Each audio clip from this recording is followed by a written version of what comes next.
नमस्कार दोस्तों और आपका स्वागत है इस चैनल पे। बहुत ही जल्द फेस्टिव सीजन आ रहा है, दशहरा दिवाली के दिन आएंगे और हमेशा हमें लगता है कि जब भी हमें सोना खरीदना है तो रेट जो है वो बढ़ जाएगा, इसलिए क्यों ना हम पहले ही खरीद के रखें। साथ ही में शादियों का भी सीजन आता है तो लोग चाहते हैं कि कम से कम दाम में सोना खरीद के रखें। तो आज इस वीडियो में हम देखने वाले हैं कि सोना यानी गोल्ड का जो प्राइस है वो आने वाले 6 महीनों में उसका क्या रुख रहने वाला है, जिससे हमें क्लैरिटी आ जाएगी कि क्या बहुत ऊपर जाने वाला है सोने का रेट या फिर बहुत नीचे जाने वाला है या फिर जितना है बस उसी रेंज में चलने वाला है।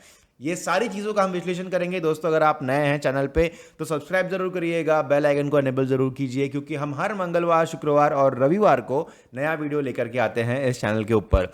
तो आइए चलते हैं और जानते हैं सबसे पहले कि गोल्ड का जो रेट है उसका जो मूवमेंट है वो प्रोमिनेंट किस फैक्टर्स के ऊपर डिपेंड करता है। सबसे मेन चीज है कि देखिए इक्विटी अगर ऊपर जाता है यानी स्टॉक मार्केट को हम इक्विटी कहते हैं, तो स्टॉक मार्केट अगर ऊपर जाता है तो हर कोई इस रैली में पैसे निवेश करना चाहता है यानी स्टॉक मार्केट में डालना चाहता है। इसीलिए गोल्ड जो कि एक कंजर्वेटिव एसेट है, गोल्ड का जो मूवमेंट है वो बहुत ज़्यादा ऊपर और बहुत ज़्यादा नीचे इतना नहीं होता है जैसा स्टॉक मार्केट में होता है या स्टॉक्स में होता है। इसीलिए इसको एक हेजिंग इंस्ट्रूमेंट माना जाता है। गोल्ड में इन्वेस्ट इसलिए किया जाता है क्योंकि ये आपको एक हेजिंग अपॉर्चुनिटी देता है। मतलब अगर इक्विटी मार्केट में बहुत बड़ा फॉल आ जाए तो आप गोल्ड में पैसा डालिए। इस प्रकार का बड़े से बड़े फंड मैनेजर्स का एक रवैया होता है जहां पर कि वो एक गोल्ड को सेफ ऑप्शन समझते हैं, जहां पर कंजर्वेटिव नेचर से या फिर एक ऐसे अप्रोच से डाला जाता है जहां पर पैसा बहुत ज़्यादा भी ना बढ़े, बहुत ज़्यादा नीचे भी ना आए और एक स्टेबिलिटी के साथ में पैसा मेंटेन रहे। लेकिन अगर हम इक्विटी या स्टॉक मार्केट की बात करते हैं तो हम इक्विटी में इसलिए डालते हैं सो दैट हमें बहुत ज़्यादा ग्रोथ उस पर मिले। ठीक है, तो क्या होता है जब स्टॉक मार्केट नीचे आता है या नीचे आने वाला होता है उस समय मैक्सिमम पैसा जो है वो गोल्ड में डाइवर्ट किया जाता है। मैक्सिमम पैसा जो है वो ये यहाँ पर आ जाएगा, गोल्ड से इक्विटी से हटके गोल्ड में आ जाएगा। और जब नीचे आके फिर स्टॉक मार्केट अगर ऊपर जाएगा तो फिर पैसा वापस यहाँ मतलब इक्विटी में आता है और गोल्ड नीचे आता है। ये एक बेसिक मोटा मोटा एक प्रिंसिपल है, थोड़ा डिफर कर सकते हैं लोग इसमें 19-19, बट ये एक बहुत ही बेसिक प्रिंसिपल है जिस प्रकार से पैसा फ्लो होता है डेट मार्केट से इक्विटी मार्केट में और gold market and commodity market से इक्विटी मार्केट में। ठीक है, अब इसको ध्यान में रखते हुए हम आगे चलते हैं और देखते हैं कि गोल्ड का जो मूवमेंट है वो किस प्रकार से है।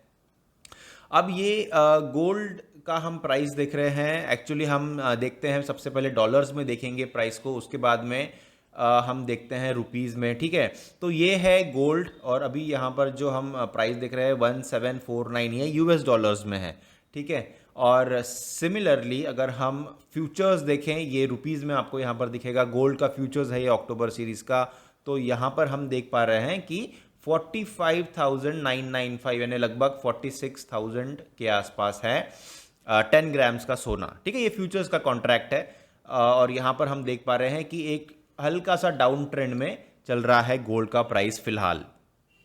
ठीक है, अब जैसे कि हमने बात की कि ये एक डाउन ट्रेंड में चल रहा है और कुछ हद तक साइडवेज भी है और इसका मोटा मोटा रिलेशनशिप रहेगा इक्विटी के साथ में। तो एक बार हम देख लेते हैं निफ्टी का भी चार्ट, जस्ट एक ओवरव्यू ले लेते हैं कि निफ्टी में हम अभी फिलहाल क्या देख रहे हैं। तो देखिए निफ्टी जो है वो अभी एक अप ट्रेंड या फिर साइडवेज मोशन में हमें दिखेगा। तो ये यहाँ पर हम देख सकते हैं निफ्टी जो है ये ऑल टाइम हाई पे आ चुका है यहाँ पर। ठीक है, 17,850 के आसपास निफ्टी का लेवल है, मतलब बहुत ज़्यादा ऊपर स्टॉक मार्केट अभी है।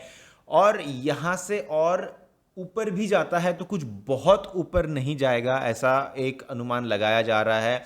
उसके बाद में एक बड़ा फॉल भी आ सकता है निफ्टी में, स्टॉक मार्केट्स में। तो मोटा मोटा ऐसा नज़र आता है कि 3-4 महीने जो है आने वाले उसमें प्राइस एक तो अप ट्रेंड में या फिर साइडवेज बस इसी मोशन में रहेगा।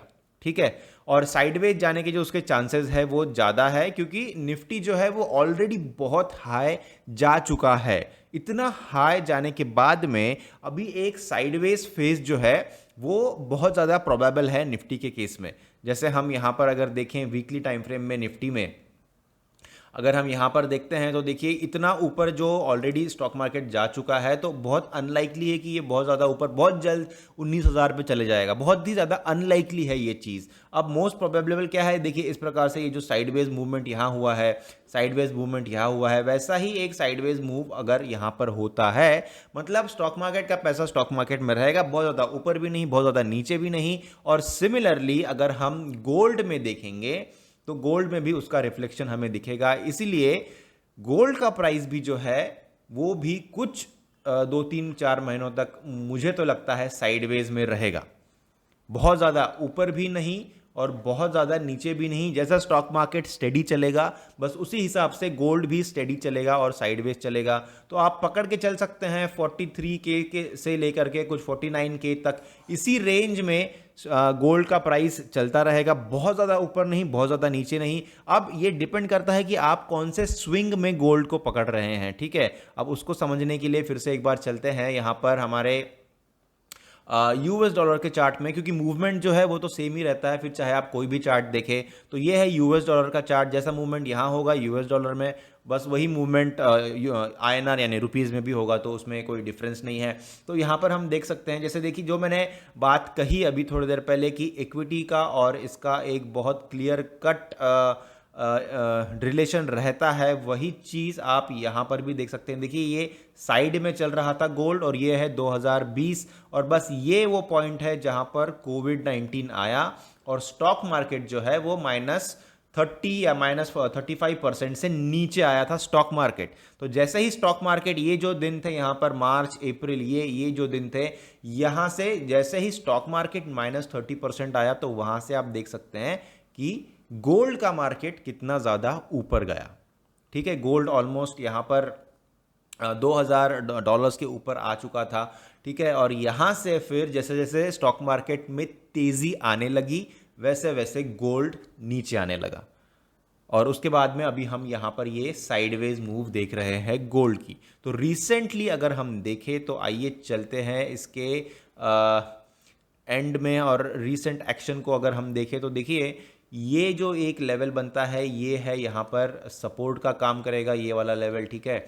और ये जो यहाँ पर ये जो लेवल बनता है, ये काम करेगा रेजिस्टेंस का। तो रेजिस्टेंस और सपोर्ट इस प्रकार से हैं। $1700 पर यहाँ पर नज़र आ रहा है और $1900 पर यहाँ नज़र आ रहा है गोल्ड का सपोर्ट और रेजिस्टेंस, ठीक है। और अगर हम आगे चलते हैं और डेली टाइम फ्रेम में एक बार करंट सिनारियो को देखेंगे, तो जो मैं कह रहा था कि एक प्राइस रेंज में चलेगा, लेकिन फिर वो डिपेंड करता है कि आप कब उसको देख रहे हैं, ठीक है। अब यहाँ पर अगर हम ट्रेंड लाइंस निकाल लें तो 17,000 के आसपास का ये एक हम ट्रेंड लाइन यहाँ मार्क कर सकते हैं, और ऊपर की लेवल अगर हम मार्क करें तो ये थोड़ा सा इंक्लाइंड इस प्रकार से ये ट्रेंड चल रहा है, ठीक है।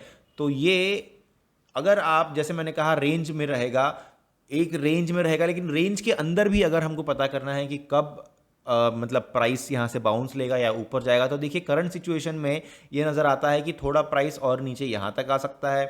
यहाँ पर आने के बाद में फिर से वो ये जो उसका लेवल रहेगा, इस लेवल के आसपास यानी $1825 के आसपास आकर के एक रेजिस्टेंस फेस करेगा। अगर उसको भी वो ब्रेक करता है तो फिर वो ऊपर की तरफ जाकर के यहाँ पर करीबन $1875 के आसपास में एक रेजिस्टेंस फेस करेगा, और फिर से यहाँ इस प्रकार से नीचे आएगा और ऊपर जाएगा। तो विद इन दीज 3-4 मंथ्स आप जब भी गोल्ड के चार्ट को देखेंगे तो आपको आइडिया आएगा कि यहाँ से वो ऊपर की तरफ जा रहा है या नीचे की तरफ। बट ऑन द होल अगर आप बड़ा पिक्चर देखेंगे तो पिक्चर साफ है एक्चुअली कि यहाँ से प्राइस बहुत ज़्यादा ऊपर बहुत ज़्यादा नीचे गोल्ड का नहीं जाने वाला है। जितना है बस उसी बैंड में चलेगा। रुपीज़ में अगर हम बात करें तो आप पकड़ के चलिए कि 44-45,000 से लेकर के 49-50,000 के इस रेंज में ही प्राइस रहने वाला है। और उसके बीच में भी अगर आपको कैप्चर करना है, उसमें भी अगर बेस्ट प्राइस आपको एक लेना है, तो फिर आप चार्ट को उस दिन, जिस दिन आपको गोल्ड खरीदना है या जब भी आपको ये करना है, उस दिन अगर आप देखेंगे तो इस प्रकार में आपको नजर आएगा। अगर आप इस रीजन में बहुत नीचे देख रहे हैं, यानी यहाँ पर तो डॉलर्स में चार्ट है, $1700 के आसपास का अगर आप रेंज देख रहे हैं, तो फिर आप परचेस कर सकते हैं, बाय कर सकते हैं, क्योंकि यहाँ से फिर वो ऊपर जाने वाला है। अगर आप कहीं इस रीजन में है 1850-1875 $US के रेंज में अगर है, तो फिर थोड़ा रुक जाइए, आपको और एक बेटर प्राइस मिलेगा और नीचे आने के बाद में फिर से यहाँ पर आप कहीं खरीद सकते हैं। ठीक है। तो ये हमने एक चार्ट से समझा है कि इस प्रकार से आप गोल्ड को मैनिपुलेट कर सकते हैं, उसको समझ सकते हैं, उसकी मूवमेंट को मैनिपुलेट कर सकते हैं, अंडरस्टैंड कर सकते हैं, और इसका सारा कोरिलेशन जो है वो इक्विटी मार्केट के साथ में भी स्थापित हुआ है प्रीवियसली। जैसे हमने देखा 2020 के इनिशियल फॉल में जब गोल्ड ऊपर गया, और अभी भी हम देख रहे हैं कि जैसे जैसे प्राइस ऊपर जा रहा है तो गोल्ड थोड़ा थोड़ा नीचे आ रहा है ना। तो ये जो कोरिलेशन है इसको भी आप ध्यान में रखिए। इसके वजह से मुझे लगता है कि गोल्ड का प्राइस मोर और लेस रेंज बाउंड रहेगा, साइडवेज मोशन में चलेगा। तो दोस्तों ये हुई बात, हमने आज गोल्ड के बारे में एक विश्लेषण किया। अगर आपको वैल्यू एडिशन हुआ होगा इससे तो लाइक शेयर सब्सक्राइब कमेंट ज़रूर कीजिए, जिससे हेल्प होती है यूट्यूब के एल्गोरिदम में हमारे यूट्यूब के वीडियोस को ऊपर की तरफ रैंक करने में। साथ ही में स्पॉटिफाई के ऊपर में हमारा पॉडकास्ट भी है, हिंदी और इंग्लिश दोनों में, और यूट्यूब का दूसरा चैनल भी है क्रिप्टो करेंसीज के ऊपर में। अगर आप क्रिप्टोज में इंटरेस्टेड है तो उस चैनल को रेफर ज़रूर कीजिए। बहुत बहुत शुक्रिया आखिर तक सुनने के लिए, आपका कीमती समय देने के लिए, और मैं जल्द मिलूंगा आपसे। Thank you.